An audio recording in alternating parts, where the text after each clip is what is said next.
जैसा कि आप लोग देख रहे होंगे, अब रेलवे की एनटीपीसी हमारे एग्ज़ाम ख़त्म हो चुकी, जिसका रिज़ल्ट आने वाला है। थोड़ा बहुत हमारा ग्रुप डी का भी ख़त्म हो चुका है और कुछ एग्ज़ाम बचा है, उसके बाद ग्रुप डी भी हमारा ख़त्म हो जाएगा। तो इसी के मुद्दे पर हम बात करेंगे कि अगर आप 12th पास हैं, डिप्लोमा पास हैं या फिर आईटीआई पास हैं, तो उसके लिए ये वीडियो इम्पोर्टेंट है, जो कि Naveen Kumar Singh, Patna private education centre, उनके द्वारा बताएंगे कि सर रेलवे लोको पायलट की जो वैकेंसी है वो कब आएगी और हम क्या रणनीति अपनाएं, किस तरीके से हम तैयारी करें, ऑफलाइन करें ऑनलाइन करें। काफ़ी लोगों को सबसे बड़ा यही डाउट रहता है, तो मेरे तरफ से उनसे यही सजेशन रहेगा, आप ऑफलाइन कोचिंग को ज्वाइन करें, वो आपके लिए बेस्ट है, क्योंकि रेलवे लोको पायलट में आँखों का सबसे बड़ा महत्व रहता है। ठीक है, ये बात ध्यान रखना, इसलिए आप ऑफलाइन को बेस्ट समझें। और कोचिंग कहाँ पर है इसकी, किसी भी कोचिंग पर आप जा सकते हैं। Education SK Jha centre platform, ये दोनों कोचिंग मुसल्ला हाट पटना में स्थित हैं, जो कि पटना जंक्शन स्टेशन से आपको 4-5 किलोमीटर दूर पर मिल जाएगा। किसी से भी पूछेंगे तो आपको वहाँ पर वो छोड़ देंगे। ठीक है, तो अब हम देखेंगे सर क्या बता रहे हैं, और आप लोगों से निवेदन करना चाहूँगा इस वीडियो को पूरा ध्यान से देखते हैं। और इस बीच में बहुत सारे बच्चे नए आईटीआई किए हैं और बहुत सारे बच्चे जिनके पिछली बार सिलेक्शन आईटीआई बेस्ड पर जो ड्राइवर टेक्नीशियन का भरे थे, वेटिंग में रह गया या सिलेक्शन इस बीच में नहीं हो पाया, सबको बड़ी बेसब्री से नेक्स्ट रेलवे की वैकेंसी का इंतजार है। जिस तरीके से आपको पता है कि 2024 में सेंट्रल गवर्नमेंट सेंटर में इलेक्शन होना है, और एक तरीके से रेलवे की बात अभी करें तो इलेक्शन बेस्ड वैकेंसी हो गई है। और कुछ दिन पहले आप रेल मंत्री का आप सुने होंगे कि अगले नेक्स्ट 1 साल के अंदर में 1.5 लाख प्लस वैकेंसी रेलवे देने वाली है, ऐसा रेल मंत्री के द्वारा घोषणा किया गया है। अब देखा जाए तो उस 1.5 लाख वैकेंसी में कौन कौन सी वैकेंसी आ सकती है, तो उसमें सबसे पहला प्रायोरिटी है जो आने वाली वैकेंसी में एलपी एंड टेक्नीशियन का। इसके बाद अगर हम बात करें तो जेई सीनियर सेक्शन इंजीनियर का, इसके बाद आरपीएफ एसआई का, इसके बाद अन्य वैकेंसीज भी आपका कमिंग सून में बना रहेगा। तो ये वैकेंसी कब तक आ सकती है, तो एक अनुमान के मुताबिक देखेंगे कि जिस तरीके से अभी रेलवे का एक्टिविटी कंटिन्यू है, इंटरनल एक्टिविटी खास करके एएलपी से रिलेटेड। अभी क्या होता था इससे पहले कि हर जोन में जितनी भी सीटें निकलती थी वैकेंसी का, उसमें 25% एक्स्ट्रा बहाली की जाती थी रिजर्व लोको पायलट की। अगर 100 सीट कहीं से निकला तो वहां 125 सीट की बहाली की जाती थी। लेकिन इधर गवर्नमेंट के द्वारा एक आरआरबी के द्वारा एक स्पेशल नोटिस जारी किया गया कि अब जो है इसका 30% और बढ़ा दिया जाए, यानी कि 100 सीट के अगेंस्ट में 125 प्लस 30 155 वैकेंसी क्रिएट वहां पर होगा।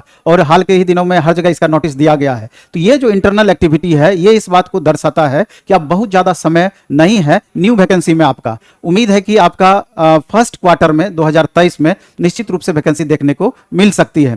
और अच्छे से आपको बेहतर तरीके से तैयारी करने के लिए कम से कम 8 महीने का टाइम, 8 से 9 महीने का समय आपको चाहिए, 6 से 8 महीने का समय आपको कम से कम चाहिए। तो अगर अभी से तैयारी इनिशिएट करते हैं, अभी से तैयारी आप सीरियसली स्टार्ट करते हैं, जो बच्चे का एग्जाम वगैरह हो गया रेलवे का, उनके लिए हम बात कर रहे हैं कि रेलवे में अगर हो जाएगा तब तो बेस्ट है, कहीं कोई दिक्कत नहीं है। लेकिन अगर नेक्स्ट वैकेंसी तक हमको पहुंचना है अगर, तो आपको अभी से लगना पड़ेगा उसके लिए। और जिस तरीके से आप देख रहे हैं कि लगातार किस तरीके से जॉब, गवर्नमेंट जॉब प्राप्त करना मुश्किल हो रहा है। हर वैकेंसी के अगेंस्ट में कितने सारे बच्चे फॉर्म भर रहे हैं। अभी अगर ग्रुप डी की ही बात करें, 1 करोड़ 18 लाख बच्चे फॉर्म भरे। अभी रेलवे एनटीपीसी की बात करें तो 1 करोड़ 24-25 लाख बच्चे फॉर्म भरे। तो और इसी तरीके से आईटीआई भी जो पास बच्चे हैं, चूंकि इसमें डिप्लोमा वाले को भी अलाउ किया गया है, बीटेक वाले को भी अलाउ किया गया है, तो इसकी संख्या भी आपको अच्छी खासी देखने को मिलेगी। और कंपटीशन बहुत आसान यहाँ पे नहीं रहना है। अगर आप चाहते हैं कि इस बार हमारा फाइनली सिलेक्शन हो जाए, तो अभी से सीरियसली आपको लगना पड़ेगा। और इस वीडियो में हम क्या बताने वाले हैं, इस वीडियो में लगभग कुल मिलाकर के 12 स्लाइड आपका है। 12 स्लाइड में सबसे पहले तो कौन कौन से बच्चे इस वैकेंसी को भर सकते हैं, डिप्लोमा, बीटेक, आईटीआई पास, और वो कौन कौन से ट्रेड को चूज कर सकते हैं, सिलेबस इसका क्या होता है, एज लिमिट इसका क्या है, और तैयारी की रणनीति आपकी क्या होनी चाहिए, किस तरीके से तैयारी करनी चाहिए, इस सारे बातों पर चर्चा करेंगे। और A to Z total information ALP and technician के बारे में आपको इस वीडियो के माध्यम से मिल जाएगी। और कोशिश करना है कि मे भी थोड़ा सा लंबा वीडियो हो जाए, लेकिन ये इंफॉर्मेटिव वीडियो है, आपको लास्ट तक देखना चाहिए इस वीडियो को। चलिए हम आगे बढ़ते हैं, और आगे बढ़ने के बाद जब तो जैसा कि आप लोगों ने समझा होगा, अब हम ये देखेंगे कि इस वैकेंसी को कौन कौन अप्लाई कर सकता है, कौन कौन नहीं कर सकता, वो इस वीडियो में नवीन सर बताएंगे। और किस ट्रेड पर किस पर हमें फोकस करना है और किस तरीके से हमें क्या रणनीति बनानी है, क्योंकि आप समझ सकते हो कि कंपटीशन का दौर कितना बढ़ता जा रहा है। ये वैकेंसी जो है कम से कम लगभग 4 या 5 साल बाद आ रही है, तो ये मौका आप ना छोड़ें। और सभी साथियों से रिक्वेस्ट करना चाहूँगा, देखो गलत नेगेटिविटी फैलाने वाले बहुत मिलेंगे, आपको सही मात्रा वो सही जो स्थान है या सही जो रास्ता है वो आपको कोई नहीं बताया कभी भी। ये बात आपको ध्यान रखना है, सिर्फ अपने आप से प्रॉमिस करना है कि इस बार रेलवे लोको पायलट में जॉब लेना है। ठीक है, तो देखते हैं सर क्या बताते हैं। चलिए वीडियो में बने रहिए आप लोग। दूसरे स्लाइड पर हम पहुंचते हैं। तो यहाँ पर हम पहले इलेक्ट्रिकल इंजीनियरिंग की बात कर रहे हैं। जो बच्चे डिप्लोमा या बीटेक किए हुए हैं इलेक्ट्रिकल इंजीनियरिंग से, डिप्लोमा या बीटेक इलेक्ट्रिकल इंजीनियरिंग से किए हुए हैं, तो वो कौन कौन सा ट्रेड चूज करेंगे, क्योंकि आप डिप्लोमा या बीटेक किए हैं तो आपको आईटीआई वाला ही ट्रेड चूज करना पड़ेगा और वही चीज आपका एग्जाम में पूछा जाएगा। तो डिप्लोमा या बीटेक जो इलेक्ट्रिकल इंजीनियरिंग से किए हैं वो इलेक्ट्रीशियन ट्रेड चूज कर सकते हैं, वायरमैन ट्रेड चूज कर सकते हैं, इंस्ट्रूमेंट मैकेनिक ट्रेड चूज कर सकते हैं, इसके अलावा मैकेनिक ट्रेड चूज कर सकते हैं, AC and refrigeration trade choose कर सकते हैं। लेकिन मैक्सिमम स्टूडेंट इसमें इलेक्ट्रीशियन ही चूज करते हैं और इलेक्ट्रीशियन आपको बनिस्बत दूसरे ट्रेड के बच्चे ज्यादा कंफर्ट फील करते हैं। इसलिए आईटीआई वाले जो इलेक्ट्रीशियन वाले बच्चे हैं वो तो इस ट्रेड को चूज करेंगे ही, साथ में डिप्लोमा या बीटेक जो इलेक्ट्रिकल इंजीनियरिंग से किए हैं उसको भी इलेक्ट्रीशियन ट्रेड पढ़ना होगा और अभी से इसको लेकर के आगे बढ़ना होगा। इसी तरीके से मैकेनिकल इंजीनियरिंग वाले में ऑप्शन आपका फीटर का आ जाएगा, डीजल मैकेनिक का आ जाएगा। तो उसमें भी मैकेनिकल इंजीनियरिंग जो डिप्लोमा या बीटेक पास हैं तो वो स्टूडेंट फीटर ट्रेड ही जनरली रखते हैं, क्योंकि वहां पर बनिस्बत दूसरे ट्रेड के ज्यादा कंफर्ट होते हैं। इसके बाद जब हम आगे बढ़ते हैं तो इसके लिए जो क्वालिफिकेशन होता है या कौन कौन से ट्रेड वाले बच्चे ड्राइवर का भर सकते हैं, उसके लिए क्या क्या जरूरी है। सबसे पहले तो 10th प्लस आईटीआई जरूरी है। फॉर्म भरने के लिए सबसे पहले 10th प्लस आईटीआई जरूरी है। इसके बाद संबंधित ट्रेड, आईटीआई में कौन सा ट्रेड, तो इलेक्ट्रीशियन वाले बच्चे भर सकते हैं, इलेक्ट्रॉनिक्स वाले बच्चे भर सकते हैं। इसके अलावा आप देखेंगे फीटर वाले स्टूडेंट भर सकते हैं, डीजल वाले स्टूडेंट भर सकते हैं, मैकेनिक्स वाले स्टूडेंट भर सकते हैं, ऑटोमोबाइल वाले भर सकते हैं। और जिनका डिप्लोमा है तो 10th plus diploma, 10th plus diploma में हो गया ईई, ईसीई, एमई, ऑटोमोबाइल, ये स्टूडेंट भर सकते हैं। जिनका बी या बीटेक है वो भी ईई, ईसीई, एमई, ऑटोमोबाइल वाले स्टूडेंट भर सकते हैं। और एक चीज मेन है इसमें जिस पर ध्यान देने की जरूरत है कि जब भी ड्राइवर टेक्नीशियन की वैकेंसी आएगी तब उस समय एक वैकेंसी और उसमें ऐड किया हुआ रहता है। जो स्टूडेंट +2 में जिनका फिजिक्स और मैथ है उनके लिए 2 पोस्ट की वैकेंसी इसी के साथ में एक्स्ट्रा आती है, इलेक्ट्रिक सिग्नल मेंटेनर ग्रेड 3 और टेलीकॉम मेंटेनर ग्रेड 3। इसके लिए क्वालिफिकेशन 10+2 पीसीएम से होना चाहिए। इसके अलावा सिविल इंजीनियरिंग और कंप्यूटर साइंस इंजीनियरिंग इसके लिए योग्य नहीं है ड्राइवर टेक्नीशियन के लिए। आयु का सबसे बड़ा मुद्दा रहता है, काफ़ी लोग कमेंट करके पूछते हैं आयु क्या रहेगी इस बार। तो इस वीडियो में नवीन सर बताएंगे आपको आयु क्या रहेगी।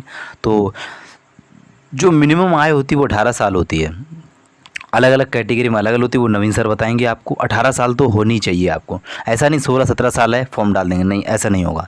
जो एज रेलवे रखता है उसी रेलवे एज को एक्सेप्ट करता है। और हाँ, काफ़ी लोग कमेंट कर रहे हैं, कुछ लोग ओवर एज हो चुके हैं। कैसे हो चुके हैं, जो कि लॉकडाउन लग गया वैकेंसी आ नहीं पाई थी, एज बढ़ानी चाहिए। तो एज के ऊपर क्या होगा दोस्तों, बहुत मुश्किल से रेलवे मानेगा। लेकिन अगर आप लोगों का सपोर्ट अच्छा रहा तो हम ज़रूर ट्विटर कैंपेन चलाएंगे।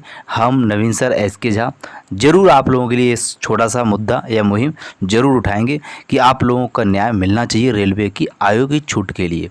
ठीक है, काफ़ी लोग कमेंट करते हैं आयु के लिए, तो मैंने ये आपका ज़रूर पॉइंट रखा है इस वीडियो में। और चर्चा भी करेंगे हम जब भी नवीन सर से मिलेंगे या एसके झा से मिलेंगे। अब हम मिलते ही रहेंगे क्योंकि हम पटना पर ही शिफ्ट हो चुके हैं, एसके झा कोचिंग पर ही। ठीक है, तो आप लोग ज़रूर रखें और हमारा ये मुद्दा है ज़रूर आप तक सभी साथियों तक पहुंचाएंगे। ठीक है, तो आप लोग चलिए अब हम नवीन सर के द्वारा इस वीडियो को देखते हैं। योग्य नहीं है। इसके बाद जब हम आगे बढ़ते हैं तो एएलपी और टेक्नीशियन यानी ग्रुप सी लेवल के लिए एज लिमिट क्या है, ये एक महत्वपूर्ण चीज है। क्योंकि पहले आप देखते होंगे कि 18 साल से लेकर के 28 साल तक इसका एज लिमिट था, लेकिन अब जाकर के 18 साल से इसको 30 साल तक पिछले बार से ही कर दिया गया है, 18 से 30 साल तक। ये महत्वपूर्ण है। और ओबीसी वाले बच्चे 33 साल तक, एससी 35 साल तक और एसटी 35 साल तक भर सकते हैं। इसके बाद आगे जब हम बढ़ेंगे तो आगे देखेंगे कि इसका जो एग्जाम का प्रोसेस होता है वो कैसे होता है। एलपी टेक्नीशियन का जो एग्जाम होगा, एक CBT 1 होगा, दूसरा CBT 2 होगा जिसको पीटी बोले और दूसरा मेंस बोले। CBT 1 का जो सिलेबस होता है आगे चल करके उस पर चर्चा हम करेंगे, CBT 2 के भी सिलेबस पर हम चर्चा करेंगे। CBT 2 जो होता है वो 2 सीटिंग में होता है, first sitting part A, second sitting part B का एग्जाम होता है। इसके बाद सीबेट होता है, कंप्यूटर आधारित एप्टीट्यूड टेस्ट जिसको साइको बोलते हैं, फिर डॉक्यूमेंट्स वेरिफिकेशन होता है। अब आगे हम चर्चा करते हैं इसके सिलेबस पर। CBT 1 का जो सिलेबस होता है ये कंप्लीट ऑब्जेक्टिव टाइप इसमें क्वेश्चन पूछा जाएगा।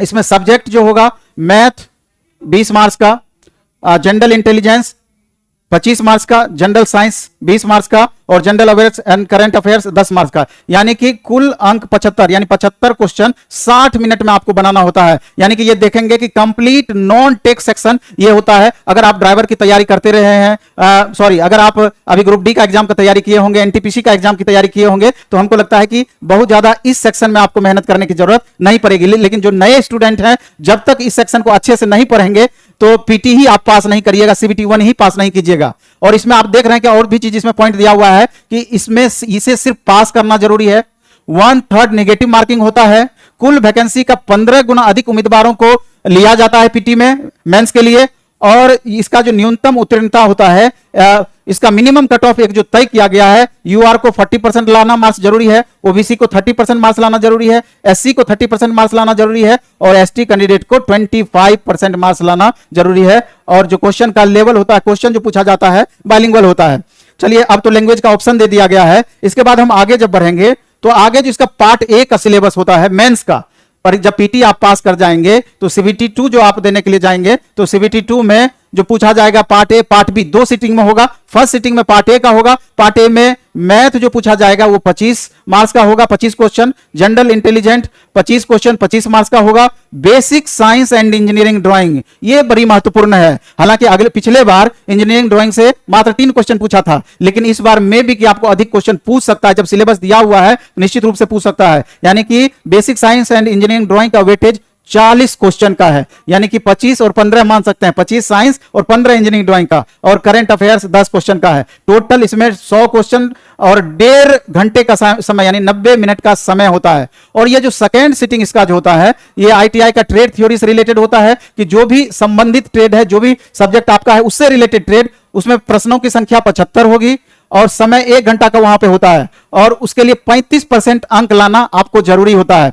और अगर आप पार्ट बी में पास करेंगे तभी पार्ट ए का कॉपी जांच होगा और इसी पार्ट ए के आधार पर आपका मेरिट बनेगा। यानी कि पार्ट ए ये नॉन टेक डिवीजन में जितना अधिक से अधिक आप मार्क्स ला पाएंगे मेरिट इसी से आपका बनना है। यहां पर भी 1/3 नेगेटिव होगा और यहां पर भी फिक्स किया हुआ है न्यूनतम उत्तीर्णता अंक, यानी कि कट ऑफ यहां पर भी यूआर का 40%, ओबीसी एससी का 30%, एसटी का 25%। जब हम आगे बढ़ते हैं तो यहां पर फिर उसके बारे में हम डिटेल दिए हुए हैं कि इलेक्ट्रिकल इंजीनियरिंग और उससे संबंधित निकाय वाले कौन कौन सा ट्रेड चूज कर सकते हैं। पहले भी हम चर्चा कर दिए हैं, लेकिन इसमें मैक्सिमम स्टूडेंट कंफ्यूज रहते हैं, इसलिए एक बार दोबारा चर्चा करना जरूरी है। इलेक्ट्रिकल इंजीनियरिंग एवं संबंधित संकाय वाले जो ट्रेड चूज करेंगे CBT 2 के लिए, इलेक्ट्रीशियन चूज करेंगे, वायरमैन चूज करेंगे, इंस्ट्रूमेंट मैकेनिक चूज करेंगे, रेफ्रिजरेशन एवं एयर कंडीशनिंग मैकेनिक चूज करेंगे। इसमें सबसे कंफर्ट जो फील करेंगे इलेक्ट्रीशियन में ही कंफर्ट फील करेंगे, इसलिए इलेक्ट्रीशियन ट्रेड को लेकर आप आगे बढ़ सकते हैं। और जिनका इलेक्ट्रॉनिक्स इंजीनियरिंग एवं संबंधित संकाय है तो वो इलेक्ट्रॉनिक्स मैकेनिक चूज कर सकते हैं, इलेक्ट्रॉनिक्स वाले बच्चे, और मैकेनिक रेडियो एंड टीवी ये चूज कर सकते हैं, ये 2 ट्रेड। इसके अलावा मैकेनिकल इंजीनियरिंग एवं संबंधित संकाय जिनका मैकेनिकल में डिप्लोमा या बीटेक किए हुए हैं वो फीटर चूज कर सकते हैं, मैकेनिक मोटर व्हीकल चूज कर सकते हैं, ट्रैक्टर मैकेनिक चूज कर सकते हैं, mechanic diesel, Turner, heat engine, refrigeration and air conditioning mechanic, ये सारा ट्रेड में से कोई एक ट्रेड चूज कर सकते हैं। लेकिन ज्यादा बच्चे फीटर ही चूज करते हैं क्योंकि कॉमनली इसका नोट्स मटेरियल सारा कुछ उपलब्ध है। इसके बाद जो स्टूडेंट ऑटोमोबाइल इंजीनियरिंग एवं संबंधित संकाय से डिप्लोमा या इंजीनियरिंग किए हुए हैं तो ITI जो वो CBT 2 में कौन सा ट्रेड चूज करेंगे तो mechanic motor vehicle, tractor mechanic, mechanic diesel, heat engine, ये चारों में से कोई एक ट्रेड को चूज करेंगे ऑटोमोबाइल इंजीनियरिंग वाले। इसके बाद जिनका 10+2 है यानी PCM ग्रुप वाले स्टूडेंट जो कि सिग्नल मेंटेनर ग्रेड 3 और टेलीकॉम मेंटेनर ग्रेड 3 के लिए फॉर्म भरेंगे तो वो इलेक्ट्रीशियन ट्रेड चूज कर सकते हैं, इलेक्ट्रॉनिक्स मैकेनिक ट्रेड चूज कर सकते हैं, वायरमैन ट्रेड चूज कर सकते हैं। इससे हम आगे जब बढ़ते हैं तो यहां पर हम अब आ जाते हैं हम कि अब बेहतर तैयारी हमारा कैसे हो पाए। अभी से लेकर एग्जाम तक में अब इस मोड में हम आए हैं। एक्चुअली में दो तरह की बातें हैं इसमें। एक वैसे स्टूडेंट हैं जो कि अभी तैयारी स्टार्ट करेंगे या जिनका बहुत बेहतर ढंग से पढ़ा हुआ नहीं है या पढ़ाई में बहुत ज्यादा गैप हो गया है। दूसरे वैसे स्टूडेंट हैं जिनका सारा कुछ पढ़ा हुआ है, पिछले बार वेटिंग में थे लेकिन इस बार सीरियसली एग्जाम देना चाहते हैं और उसके रिवीजन के लिए एक हम टेस्ट लाए हैं, ब्रह्मास्त्र टेस्ट। इस ब्रह्मास्त्र टेस्ट में क्या है, ये स्पेशली इलेक्ट्रीशियन, वायरमैन और फीटर ग्रुप के लिए भी, मैकेनिकल ग्रुप के लिए भी आ रहा है, फीटर का स्पेशल। तो इलेक्ट्रीशियन या वायरमैन जिनका ट्रेड है उनके लिए आप देख रहे हैं कि ऑनलाइन मोड में एक टेस्ट आयोजित किया जाएगा और ऑफलाइन मोड में भी है। ऑनलाइन मोड में 499 रुपये 1 साल का फी लगेगा, मात्र 499 रुपये, और 12 महीने तक डेली टेस्ट और उसका डिस्कशन सप्ताह 5 दिन मंडे टू फ्राइडे करके आप कर सकते हैं। 20 क्वेश्चन का टेस्ट होगा और उसी समय 40 मिनट तुरंत उसका डिस्कशन करा दिया जाएगा और 20 क्वेश्चन जो होगा ये कंप्लीट टॉपिक वाइज होगा। और हमको लगता है कि एक बार अगर इसको कर लेते हैं तो मेरे ख्याल से दोबारा कभी दिक्कत नहीं होगी। टॉपिक बाय टॉपिक आपका इंप्रूवमेंट होता चला जाएगा और यही या तो 100 रुपया पर मंथ भी ले सकते हैं, 499 में 1 साल के लिए ले सकते हैं। और ऑफलाइन मोड में जो स्टूडेंट पटना आकर के हमारे सेंटर करना चाहते हैं इसी का 200 रुपया पर मंथ फी लगता है। और इसका नया बैच 13 सितंबर से 5 से 6 स्टार्ट हो रहा है। इलेक्ट्रीशियन का और वायरमैन का और फीटर वाले स्टूडेंट के लिए सेम चीज ये 13 तारीख से ही शाम में 6 से 7 स्टार्ट हो रहा है, ऑनलाइन और ऑफलाइन दोनों मोड में। और ये जो सारा कुछ आप करेंगे ये एएलपी टेक्नीशियन के अलावा डीआरडीओ, इसके अलावा ISRO, SAIL, GAIL, UPPCL, NTPC, defence, भेल, ऑल पीएसयूज, हर जगह ये आपका काम आएगा। और इसमें regular Monday to Friday test होगा और उसी समय उसका डिस्कशन होगा। प्रीवियस और लेटेस्ट महत्वपूर्ण प्रश्नों का न्यूमेरिकल का भी डिस्कशन होगा। बाइलिंगुअल हिंदी एवं इंग्लिश दोनों मोड में रहेगा और ऑल टेक्निकल एग्जाम के लिए उपयोगी होगा। लाइव टेस्ट और पीडीएफ भी उसका मिलेगा ऑनलाइन मोड में। और टोटल 5000 प्लस क्वेश्चन का इसमें डिस्कशन करा दिया जाएगा इसमें। और ये 13 तारीख से आपका प्रारंभ होगा। इसके बाद जब हम आगे बढ़ते हैं तो इलेक्ट्रीशियन, वायरमैन का एक स्पेशल फाउंडेशन बैच भी हम ला रहे हैं 13 सितंबर से। स्पेशल फाउंडेशन बैच जो कि एलपी टेक्नीशियन दोनों के लिए उपयोगी है और अन्य एग्जाम्स के लिए भी ये बेहद उपयोगी होगा। और ये 6 महीने का स्पेशल कोर्स होगा और 999 रुपया इसका मात्र फी है। और इंजीनियर आशीष सर पढ़ाएंगे और शाम में 5 से 6 ऑनलाइन मोड और ऑफलाइन मोड दोनों मोड में इसका क्लास चलेगा। ऑफलाइन मोड में बच्चे यहां आके क्लास कर सकते हैं और ऑनलाइन मोड में द प्लेटफॉर्म ऐप को डाउनलोड करके वहां से क्लास कंटिन्यू कर सकते हैं। और इसका अभी लगातार हम डेमो वीडियो भी आपको देते रहेंगे, आप उसको देख लीजिएगा। अगर आपको अच्छा लगता है तो ही इसको कंटिन्यू करना। तो उम्मीद करता हूँ आप लोग इस वीडियो को पूरा देखे होंगे और छोटी छोटी बातों को भी ध्यान से सुना होगा। मुझे नहीं लगता किसी भी भाई का कोई डाउट रहा होगा, जो कि सर ने इतने बारीकी से, इतने इत्मीनान से आप लोगों को समझाया है। और ऐसे ही आप लोगों को लिए इन्फॉर्मेशन वीडियो आपको मिलती रहेगी, क्योंकि दोस्तों एक सही दिशा नहीं मिलती है, ये बात ध्यान रखना। इन्फॉर्मेशन वीडियो आपको देखना चाहिए और उससे आपको काफ़ी नॉलेज मिलता है, काफ़ी ज्ञान मिलता है। और अगर आप हो सकते हैं कि इस वीडियो को पूरा देख चुके हो, आपका कोई साथी हो या आपका कोई ग्रुप हो जो रेलवे लोको पायलट की तैयारी करना चाहता है, टेक्नीशियन बनना चाहता है, तो उसको इस वीडियो को जरूर शेयर करना है, उसको जागरूक करना है, उसको भी बताना है कि रेलवे लोको पायलट की वैकेंसी आएगी।